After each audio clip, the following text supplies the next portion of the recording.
Hey everyone, welcome back to the latest episode of my Spare Review series. Quick heads up, okay? This video is actually a repost from my original review back when Spare first hit the shelves in 2023. So, some of the topics discussed or events mentioned might feel a bit dated as recent events have shifted things around a bit. Alright, I just thought to let you guys know. Alright, with that in mind, let's dive into the review, shall we? Guess who this is? Guess who this beautiful young lady is? If you guessed the Queen's sister, Princess Margaret, you would be correct. Princess Margaret was the Queen's sister and the spare to the heir in their own time. Princess Margaret was the only living sibling of Queen Elizabeth II. According to Vogue magazine, King George VI famously said of his two daughters, "Lilibet is my pride, Margaret is my joy." It ended up being a symbolic remark for the relationship the royal sisters held with society as a whole. Elizabeth was stoic and steadfast as the queen, while Margaret remained mercurial and fabulous as she donned Dior dresses while partying around the world. Two sisters were reported to be best of friends until Princess Margaret fell in love with a man nearly twice her age, Group Captain Peter Townsend of the Royal Air Force. This created a lot of controversy for the crown. What was the problem, you might ask? Townsend was recently divorced. Princess Margaret, third in line to the throne, then was required to get approval from the reigning monarch before she could get married. Following the backlash experienced by the royal family by the abdication of Edward VIII and subsequent marriage to divorcee Wallis Simpson, Queen Elizabeth asked Princess Margaret to wait a few years to get married. Townsend recalled, "We felt mute and numbed at the center of this maelstrom." Hold on a second. Does any of this sound familiar?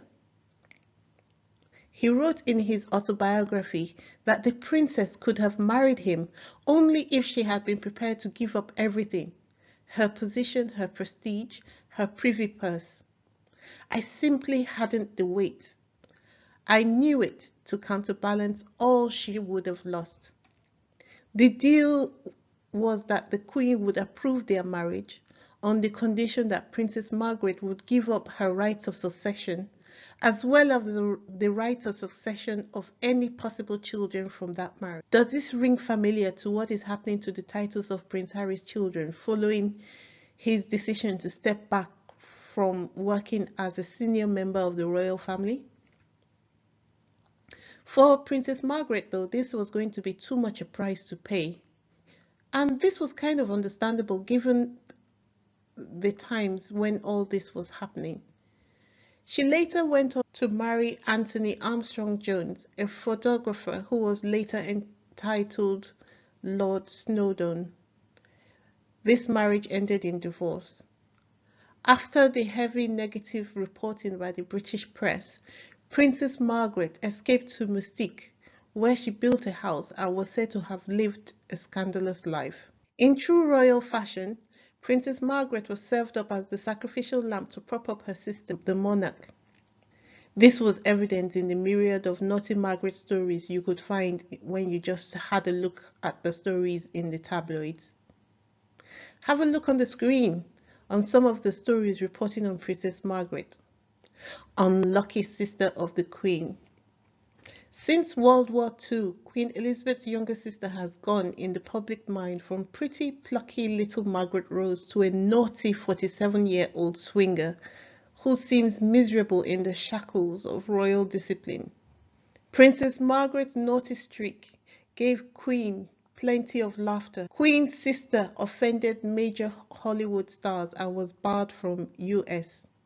I love the writing style of the ghostwriter Harry used to express his thoughts in this book. The ghostwriter's mastery of prose was displayed in all its ramifications in the writing of this book. Sometimes he wrote about very heavy topics, heavy subjects, very lightly, And if you don't pay attention, you'll miss the significant back history being given to the reader for context. I just love the way Prince Harry casually mentions the royal family's German roots.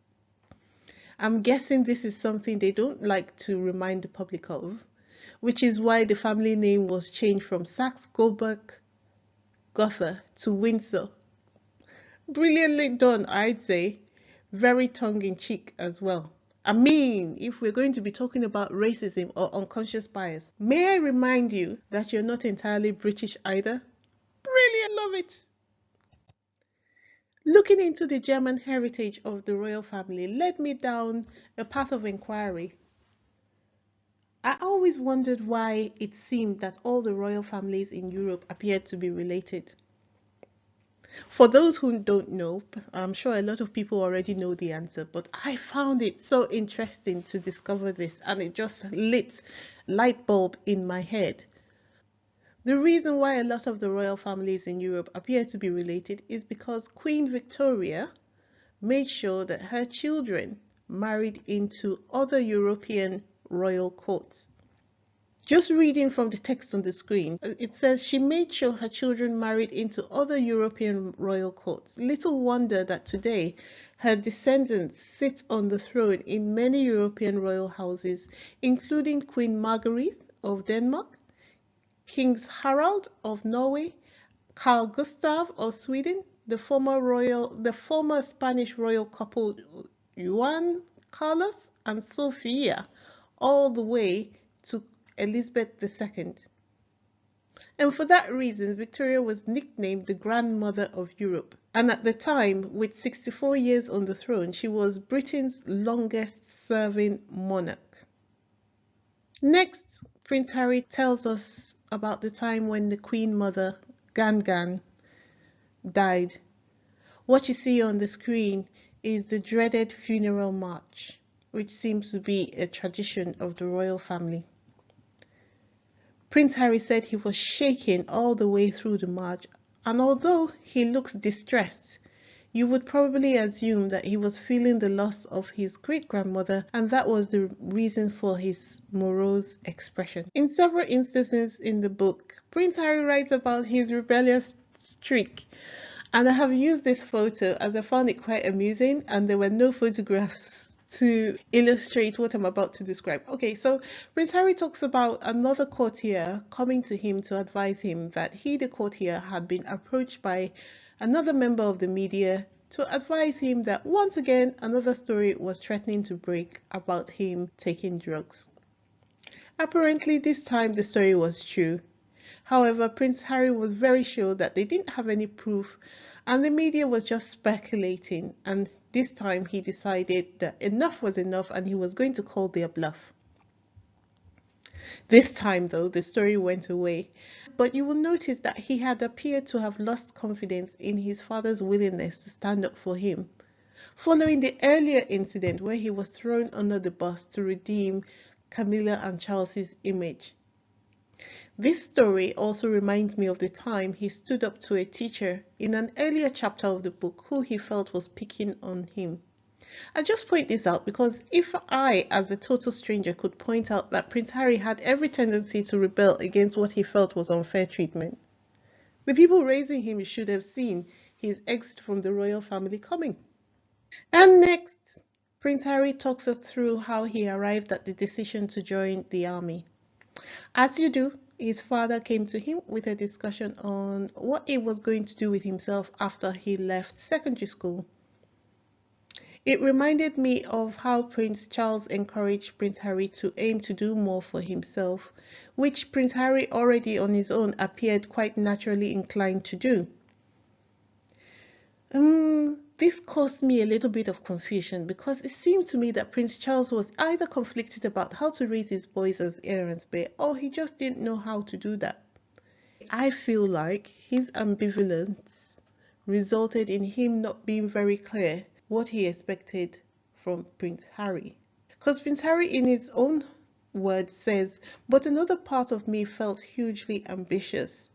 People assumed that the spare wouldn't or shouldn't have any ambition. People assumed that royals generally had no career desires or anxieties. You're royal, right? Everything's done for you. Why worry? But in fact, I worried quite a lot about making my own way, finding my own purpose in this world. I didn't want to be one of those cocktail slurping, eye roll causing sluts everyone avoided at family gatherings. There had been plenty of those in my family going back centuries. The shade. Pa, in fact, might have become one because he'd been discouraged from hard work. He'd been advised that the heir shouldn't do too much, shouldn't try too hard for fear of outshining the monarch. But he'd rebelled, listened to his inner voice, discovered work and excited him. He wanted that for me. Not long after the decision to join the army had been made, Prince Harry took part in a play as part of his school leaving process from Eton. Much Ado About Nothing. His father, Prince Charles, was in attendance, and he described how his father laughed and applauded in all the wrong places. When they discussed it, Prince Charles said that was exactly what his own father had done in his own time. As we come to see Prince Harry could sometimes do in this book, he began to think quite somberly and seriously about this pattern. In his own words, he thought, was Pa modeling his own father because he knew no other way to parent, or was it some subliminal, some recessive gene expressing itself? Is each generation doomed to unwittingly repeat the sins of the last?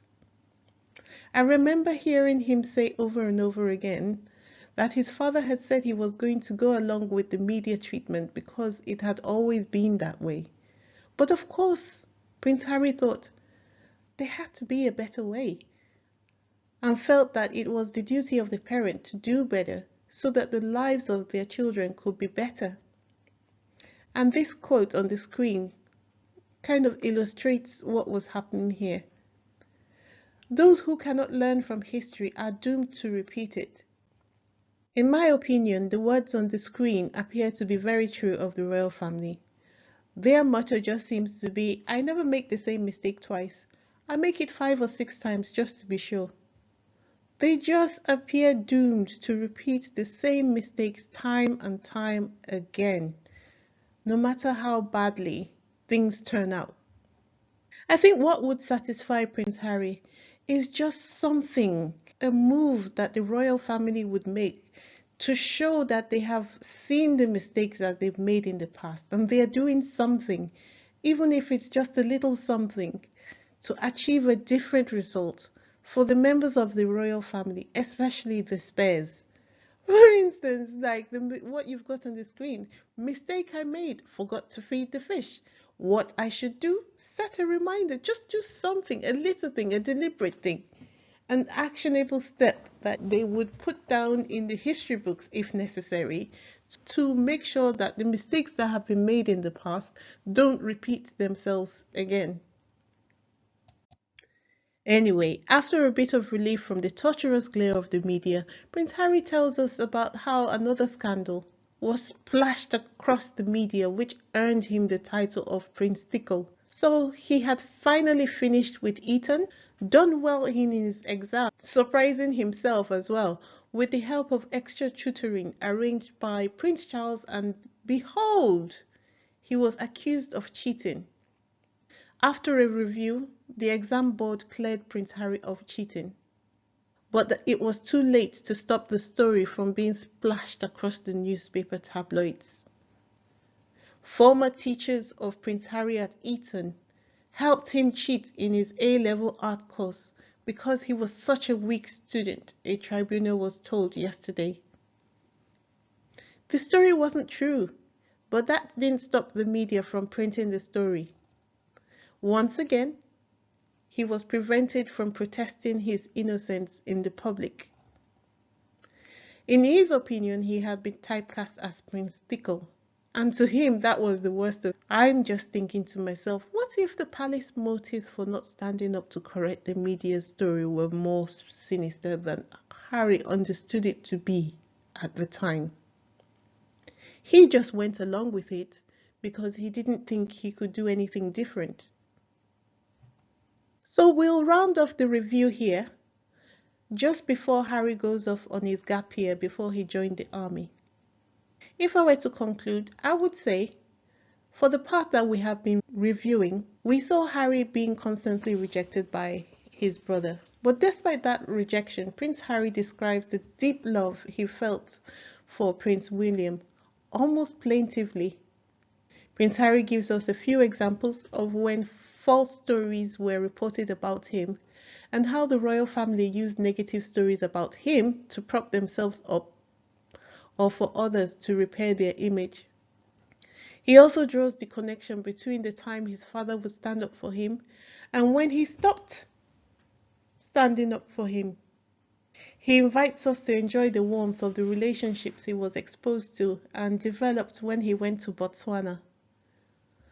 We were introduced to the spiritual Harry, and for me, this was the greatest surprise of them all. I was not expecting that at all. He outed himself in several instances, and I'm guessing that this is just to make sure that no one from his past could come back to use anything he had done in his past against him, taking the power away from them. I mean, you could only look at the so-called older woman who used her experience with Harry to garner her 15 minutes of fame to see why this was necessary.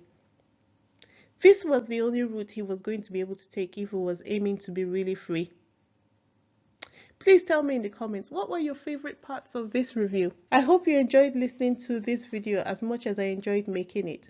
Until next time, bye!